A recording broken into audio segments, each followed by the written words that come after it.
Official YouTube के साथ मैं हूं नवीन अली और आज मेरे साथ बड़ी ही खूबसूरत और बड़ी ही टैकेदार जोरदार पर्सनालिटी मेरे साथ मौजूद है, जिनका नाम सुनते ही सबसे पहले सुनने वाला कहता है कि हैं बिल्कुल जी, आबिद बॉक्सर साहब मेरे साथ मौजूद हैं।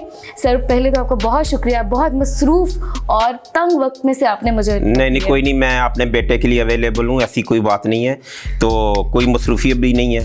तो अभी तब हाल ही में एक बहुत बड़ा वाकया आपके ऊपर गुजरा और उसके बावजूद आपके चेहरे पे ये खूबसूरत स्माइल है। ये वाकया जब हुआ तो उस वक्त आपने फौरी तौर पे क्या रिएक्शन था, आपके ज़हन पे क्या था? मैंने सबसे पहले 15 पे कॉल की। अच्छा, तो 15 पे कॉल करने के बाद क्या हुआ? मैंने उनको कहा ये मेरा घर है, ये मैं हूँ और ये फायरिंग हो रहा है। अच्छा बिल्कुल, मतलब बड़ी हैरत की बात है। अच्छा, तो सर ये उस वक्त ये सारी सूरत हाल को किस तरह से आपने निपटाया? कुछ नहीं, देखें आप, मैंने नौकरी शुरू की, पुलिस मुकाबले शुरू किए, तो मैं हर वक्त देखें घर पे फायरिंग होना इसलिए थोड़ा सा है, मेरे बच्चे थे, मैंने ज़िंदगी में मेरी बीवी थी, बच्चे थे और मेरे वो मुलाजमा जो वो भी मेरी बेटियों और बेटों जैसे हैं, तो अच्छा नहीं हुआ बस वो इसलिए मेरे पे होती। देखें मैंने अपनी जब नौकरी शुरू की, मैंने बेशुमार पुलिस मुकाबले किए, तो आप समझ सकती हैं कि बेशुमार दफ़ा मुझ पे फायरिंग हुई, मैंने फायरिंग की, बेशुमार बंदे वो जो खूनी दरिंदे थे वो मेरे हाथों मारे गए, तो खौफ वाला तो कोई सिस्टम है ही नहीं। तो लेकिन जब वो घर पे बच्चों पे हुई तो थोड़ा सा मैंने कहा कि ये नहीं होनी चाहिए थी। बहसीयत कला आपकी शादी हो, आपके बच्चे हो, तो आप जितनी मर्जी सेंसिटिव हो या बच्चों के मामले में आपके जज्बात मुख्तलिफ, इंसान हर जगह पे आके अपनी फैमिली, हाँ जी, नहीं होनी चाहिए थी। क्योंकि मैंने जिंदगी में ना कभी किसी को ऐसा सुना है दुश्मनदार हो, ज़र्फ वाला हो, कम ज़र्फ हो, ऐसा नहीं करता। बिल्कुल ठीक है। और किया भी उसने, जो मेरी बीवी को बहन कहता था, बच्चों को भतीजा कहता था, तो अच्छा नहीं लगा। नॉर्मली केसेस में ये देखा जाता है कि बाद में लोग माफ कर देते हैं, सजा नहीं कोई ऐसी बात नहीं। ये देखें, ये तो आप ये तो रवैया देखना है मैंने पुलिस का।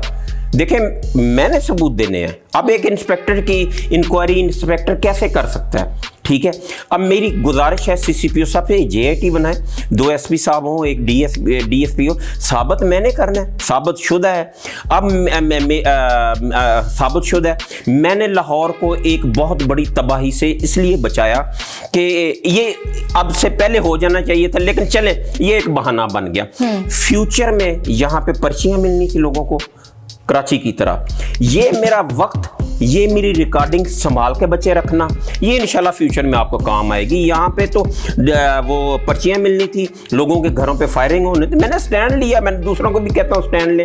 आप बताएं, एक पिस्तौल खान मर्डर हुआ था, ठीक है, उसका भतीजा सब्जाजार में मर्डर हुआ, तो उसका जो कातिल है फैजान, वो राशिद अमीन के घर पे रहा, ठीक है, और उन्होंने आके पुलिस को कंप्लेंट की। जब उन्होंने कहा कि जी आप तहरीरी बयान दें, तो वो बेचारे तहरीरी बयान से भाग गए। तो मैंने बहुत बड़ा नेटवर्क ओपन किया है, फ्यूचर में साबित हो जाएगा। बिल्कुल ठीक है, साबित होने पर माफी का कोई चांस तो नहीं कहा है कि माफी मेरे पे करते, शायद मैं माफ करता, मैं अख्तियार रखता था, मेरा कानूनी शरी ये हक था उनको माफ करने। बच्चों पे हुई है तो ये अच्छा नहीं हुआ। बिल्कुल सही है। अच्छा आबिद साहब मुझे ये बताइएगा, वैसे तो आपका नाम सुन के हर शख्स डरता है, वाकई डरता है। ये मैं जानती हूँ कि आप वाकई एक खुश मिजाज रूह भी है, इसके अंदर, इस जिस्म के अंदर एक खुश मिजाज रूह भी है, लेकिन मुझे ये बताइएगा आप किसी से डरते हैं? अगर आपका इशारा मैं समझ गया हूँ, अल्लाह से तो हर बंदे को बतौर मुसलमान डरना चाहिए और डरता भी हूँ, लेकिन आपका इशारा जो है वो शायद मेरी बीवी की तरफ है, ठीक है। नहीं, आपको गलतफहमी है कि डरना मरना क्या होता है। मैं कसम खा के कहता हूँ कि मैं अपनी बीवी से, आपके जहन में ये है कि मैं डरता हूँ, तो ये गलत है। मैं बहुत ज्यादा डरता हूँ। Oh my God. यानी आप बॉक्सर भी रवायती मर्दों की तरह बहुत ज्यादा घर में रहना नहीं है। क्या हो गया आपको? बिल्कुल। अगर मैं ये कहता कि मैं डरता नहीं हूँ तो आपने भी नहीं मानना था और पब्लिक ने भी नहीं मानना था, और मेरा अच्छा खामद होने का सबसे बड़ा ये सबूत है कि मैं डरता हूँ। मैं डरता हूँ। तो जब दोनों के दरमियान रोक जोक होती है तो मनाते कौन है? लो मेरी जुर्रत है कि मैं उसको ना मनाऊं। बिल्कुल सही। तो हर दफा मैं ही मनाता हूँ। तो ये जो आपकी जिंदगी में एक डर है, जी। ये डर का सानिया कब और कैसे पेश आया? शादी के फौरन बाद। अच्छा। जब मेरा रिश्ता हुआ, वो पहले तो जब मेरा एक दो अल्हम्दुलिल्लाह मेरी मंगनी टूटी, जब उन्हें पता चला, वो इंस्पेक्टर आबिद के लिए रिश्ता आया, एसएच लोहारी था, ज़बरदस्त, आबिद मार्केट का मालिक अकलौता बेटा, वो गाड़ी और लाश पाश, तो उसी वक्त रिश्ता हो गया, मंगनी तैयार हो गई। कुछ अरसे बाद फ़ोन आ गया कि आपका पूरा नाम बेटा क्या है? मैंने कहा जी आबिद हुसैन। नहीं पूरा नाम। मैंने कहा आबिद हुसैन।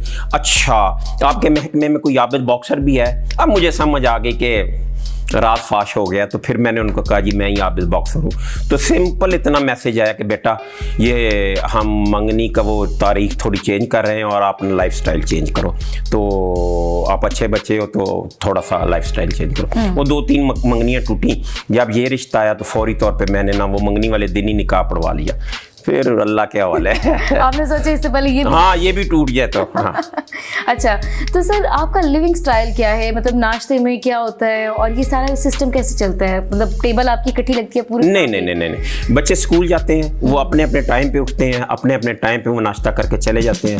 फिर मैं उठता हूँ, असल में मैंने सोना होता है लेट, तो उठता भी लेट हूँ, तो वो हल्का सा नाश्ता करके फिर खाना दोपहर का और रात को वो मैं इकट्ठा खा लेता हूँ। और उसके बाद फिर रात को सोने से पहले मैं एक्सरसाइज ज़रूर करके सोता हूँ। तो ये जो बच्चों के साथ आपका खेलना कूदना क्या है? कौन से बच्चे के साथ कितना होता है ना, कोई माँ बाप अपने कोई बच्चा बहुत ज़्यादा लाडला होता है, तो आपका कौन सा बच्चा ज़्यादा? मेरा सबसे बेटा छोटा जो है वो मूसा है। मेरी तारीख पैदाइश है 6 सितंबर। अच्छा। मेरी बीवी की तारीख पैदाइश है 6 सितंबर। मेरी शादी 6 सितंबर। और मेरा बेटा जो मूसा है वो भी 6 सितंबर को पैदा हुआ। मेरे 3 बेटे हैं माशाल्लाह। दूसरा बेटा जो है वो मैं माँ बाप का अकलौता बेटा हूँ। और मेरी 7 पुश्तें जो माँ की तरफ से थी, हम एक बहन भाई आ रहे हैं। तो मैं हज करने गया तो रात को हमें एक दोस्त थे सूफी अनवर साहब, उन्होंने कहा आपको ज़ियारतें करवाते हैं। वो मुझे और मेरी बीवी को हज़रत हमज़ा सरकार के रोज़े पे लेके गए। तो जब मैं गया रात को 12-1 बजे, तो वहाँ पे ठीक मुझे टाइम मिल गया दुआ करने के लिए भी, और वहाँ पे रश नहीं था। तो मैंने उनका जब वो देखा, उनका वो जहाँ पे वो दफन थे, तो मैंने एक दुआ की कि मेरे अल्लाह आपको हजूर पाक सरकार बहुत पसंद है, आप उनसे बहुत मोहब्बत करते हो, और वो अपने चचा से बहुत मोहब्बत करते थे। तो इनके मोहब्बत के सदके मुझे बेटा दे। दूसरा उस वक्त मेरा एक बेटा था अब्दुल्ला। तो वो फिर मेरा बेटा मेरे हज से 1.25 साल बाद ईद मिलाद नबी वाले दिन पैदा हुआ। ठीक है, हम लोग क्या करते हैं, मुहावरतन कहते रहते हैं ओ जी मंगो तेसरा। मैंने अपने दिल से जो मांगा वो अल्लाह ने मुझे दिया। देखिए, मैंने अपने आप को कंपेयर मलक रियाज साहब से नहीं करना। मैंने अपने आप को कंपेयर करना अपने बैचमेट से, अपने जो कुलीग मेरे साथ खेला करते थे, जो मेरे कुलीग मेरे साथ वो बैठ के गप्पे मारते थे। अल्लाह ने मुझ पे बहुत रहमत की, अल्लाह ने मुझ पे बहुत एहसानात किए। अल्लाह ने मेरी ज़िंदगी, मेरे रिज़्क, मेरी औलाद, मेरी रिस्पेक्ट में इजाफा किया। और मैं तो इतना ही अल्लाह का जितना शुक्र अदा करूँ वो कम है।